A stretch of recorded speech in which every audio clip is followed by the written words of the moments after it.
This video is sponsored by you. Now, I know that there's low-key some political drama surrounding this character, her story and design right now, and we'll get into that later, believe that. But first of all, let's look at what we usually do on this channel, which is the storytelling and writing. I will give a bit of my opinions as a writer, but I will also put out stuff that I just want you to think about and decide on for yourself. There are some problems where MJ is concerned in this nearly perfect Spider-Man story. Some of them are, she can fight, and she can fight really well, with no explanation. She can craft cool and intricate tech things, with no explanation. She's a master of stealth, which she doesn't always need, by the way, with no explanation. There's some interesting character traits and abilities she has added to her in an almost Mary Sue fashion that have no explanation.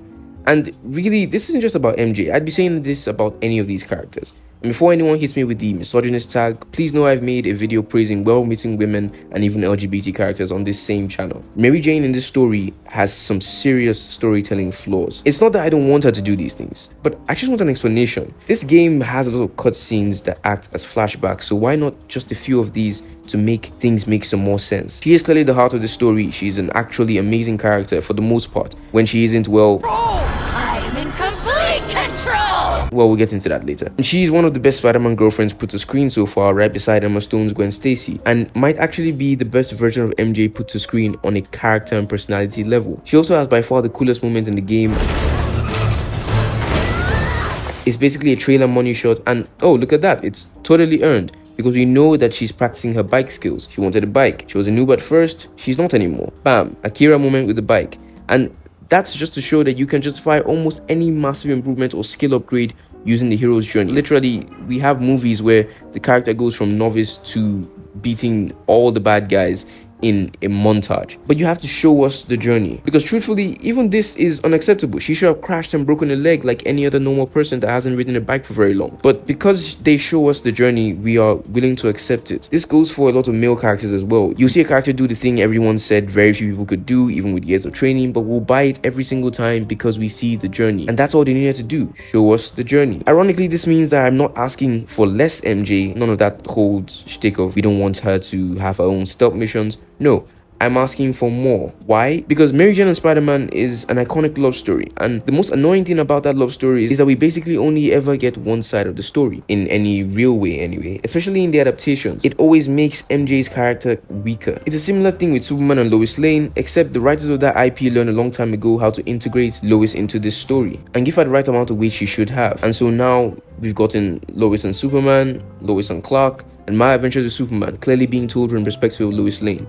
It's an important thing when you have the luxury of time like a video game does over a movie, that you flesh out as many characters as possible. Not doing that and just expecting people to accept whatever you say is a disservice to the art and the characters. But it's not just about that. Let's get a bit flagrant as we talk about beauty and beauty standards. So I've recently become aware of the fact that video games have apparently been doing something interesting with the female character models. It apparently started with The Last of Us Part 2, or at least that was the main event, and maybe now it has touched Spider-Man. They have apparently been de-sexifying their characters, and you can see this with MJ. It's not just her face, it's her model as a whole. I remember when this came out initially and the people on Twitter were saying that she kind of looks like Bella Ramsey, who, yes, while I was shocked that she was cast as Ellie, I would be lying if I said that she didn't eventually grow on me without being the most beautiful looking child, quote unquote, ever. If you think that's a weird statement, understand that even babies discriminate by beauty, by smiling and remaining quiet around more beautiful or kind looking people. Beauty is something that we all see and we are all drawn to naturally. And look, sex appeal sells, because sex appeal is a function of beauty, and beauty, especially in a medium that's supposed to capture the visual, and this is something that is a fact whether you accept it or not. Remember when I said that on a personality level she's one of the best Spider-Man girlfriends? Yes, she is,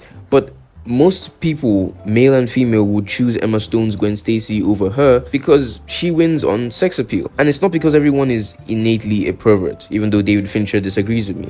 I think people are perverts. But I'll say that while beauty and sexuality can stray into perversion, it shouldn't necessarily, because people learn to integrate their love of sexual beauty into their lives naturally and through societal nurture so they can function in society properly. Now, is this the only or main thing she should be judged on? I really don't think so. Like I said earlier, I think this is one of the best versions of MJ ever. She's kind and supportive. She doesn't give up on Peter even when he's possessed by the symbiote. And yeah, she is looking like she's letting herself go a bit, but the truth is, if you have any sense, you'll take the partner who's a 6 to 7 out of 10 and is also extremely helpful and supportive, rather than the 8 to 9 over 10 that is essentially the most toxic girlfriend ever, which has been the way MJ has been characterized for the past 20 years. Just look at the Sam Raimi movies. Yes, she's played by Kirsten Dunst, she looks fantastic, but she also breaks up with Peter like twice and hops between like 4 or 5 guys in the span of 3 movies. Also, we do realize that this character looked a lot sexier before dating Peter, and now she looks like this after getting with Peter. This might be the creator's ways of just trying to realistically represent the boyfriend effect. For those who don't know, essentially the boyfriend effect is when girls are at risk of letting themselves go slowly because they feel like they have nothing to prove because they are already in a relationship. It's a bad way to live your life, by the way, and someone might say that what I just said is copium,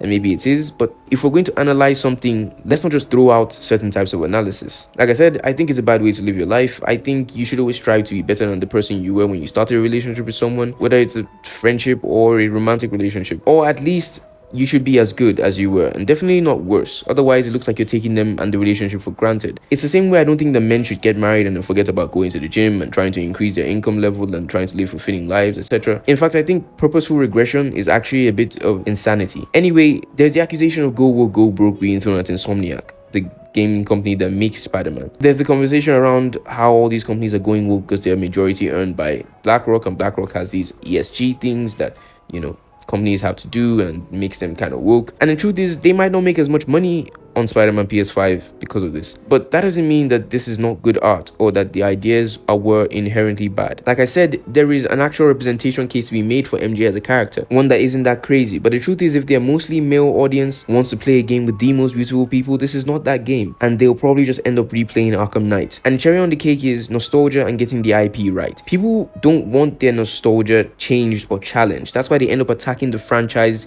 creators based on politics, especially when it looks like these changes are being made based on politics. Before making all of these changes, whether artistically inspired or not, they should have asked themselves, who is Mary Jane? Well, she's a beautiful, sometimes resourceful, but most times damsel in distress girlfriend of Peter Parker's Spider-Man. Growing up, she was the catch, the bombshell that everyone wanted, and even adapting her in a way that suggests she has fallen off is easily perceived as an insult to the character in the eyes of the fans, and also maybe an insult to, what is she, like 28, 29? She should be just as beautiful as if she was 18. And they have the right to feel that way and criticize and not buy the product. This doesn't make them necessarily toxic, it just makes them dissatisfied customers. And then there's all the things she says when she screams, which, yes, she has a symbiote on, but you see, when Peter had the symbiote on, he kept saying that he just wanted to be the best Spider-Man, that it made him the best Spider-Man. And of course, he got cocky and selfish and started pushing everyone away, got very violent, almost tried to kill MJ, and forced himself into loneliness. But to a large extent, almost killing MJ aside, he's still very much trying to be Spider-Man. He doesn't even try to mentally break down Miles while they fight. What she says with the symbiote on the other hand, is, well, just listen to this. I'm finally in control. I'm in complete control. Always about you. You can't keep a job. You can't pay the mortgage. There's only one job you care about. Spider-Man. What would the city do without Spider-Man? I always come second. I live in your shadow where my dreams turn to dust. I'm willing to wipe everything away on the slate and reason of it's a symbiote's making her say these things, but the symbiote brings out the worst in you. I mean, he attacked MJ not because he hated her, but because the symbiote essentially took control when she shocked him with a gun. Symbiote probably thought that he was trying to hurt her. This seems more like the writers are showing that MJ isn't completely in love with Peter, or that Peter has a lot to apologize for, and it's just some weird low-key feminist agenda in this writing. It's very odd, especially since throughout this, their relationship wasn't portrayed like it was having serious issues like this. So yeah, I do not think that this is the worst version of MJ. I do think that this is a mostly good character. I do not think that it was a good idea to make her less sexually appealing and to give her so much plot armor within the space of one game, but also she's not the main character in any way, so I think that's also why I'm being very, very forgiving, because mostly she has a lot of bad writing. It's just bad writing. And I do think that if you would like to support the channel by becoming a channel member or leaving a donation, check out my Buy Me a Coffee account,